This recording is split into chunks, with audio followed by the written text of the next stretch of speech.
Angelica de la Cruz, agaw eksena sa kasal. Iyak ng iyak sa kasal ni Nash Aguas at Mika de la Cruz. Parehong naging emosyonal ang celebrity couple na sina Nash Aguas at Mika de la Cruz, habang ikinakasal sa isang bonggang events place sa Tagaytay City. Hindi napigilan ng bagong kasal ang maluha, nang magpalitan ng I-Do noong May 18, sa Adriano's Events Place and Prayer Garden, sa Tagaytay City. Pero syempre, kung may isang tao na talagang super happy sa pagpapakasal ng mga dating Go and Bulilit stars, yan ay walang iba kundi ang nakatatandang kapatid ni Mika, na si Angelica de la Cruz. Sa isang video na napanood namin, kitang-kita ang pag-iyak at pagpapahid ni Angelica ng kanyang luha, habang naglalakad patungong altar ang kanyang kapatid. Sa nasabi ring video mapapanood ang maluha-luhang groom nang sa wakas, ay makita na niya ang pinakahihintay na bride. Nang bumungad na sa harapan niya ang mapapangasawa at ang lahat ng kanilang bisita, ay napaiyak na rin si Mika. Sa kanyang Instagram page, nag-post si Angelica de la Cruz ng isang wedding photo ni Nash at Mika na may caption na, "I love you both."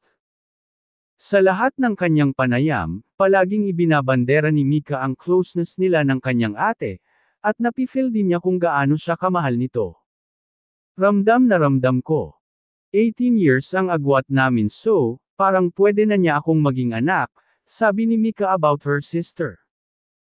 Ani Mika, wala, iba ang pag-aalaga niya sa akin, iba ang pagiging protective niya sa akin. Hindi rin daw naging overprotective sa kanya si Angelica, lalo na pagdating sa love life. Ani Mika, hindi naman po. Inspired naman po ako. Okay rin naman po sa kanila yung inspirasyon lang.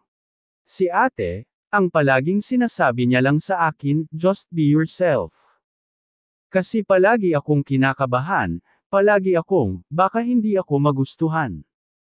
Baka hindi matuwa sa akin. Baka hindi ma-appreciate ang talent ko.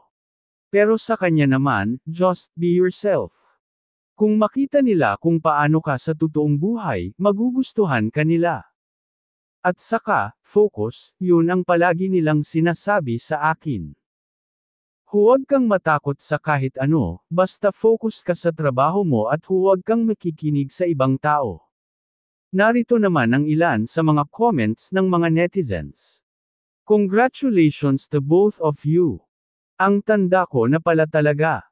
Feeling ko kahapon lang pinapanood ko lang kayo sa Going Bulilit. Sana di kayo maghiwalay gaya ng iba. Stay strong together po. Dati aliw na aliw ako sa kanila. Paborito ko sila tapos ngayon, kasal na yung bulilit na pinapanood ko tapos ako, eto nga pa din hanggang ngayon. Congrats newlyweds. Mapapasana all na lang tayo. Nilapasan na tayo ng mga bata na kinaaaliwan natin noon. Congratulations! Tandaan nyo ang mga salitang sinumpaan nyo ha. Till death do us part. God bless you both always.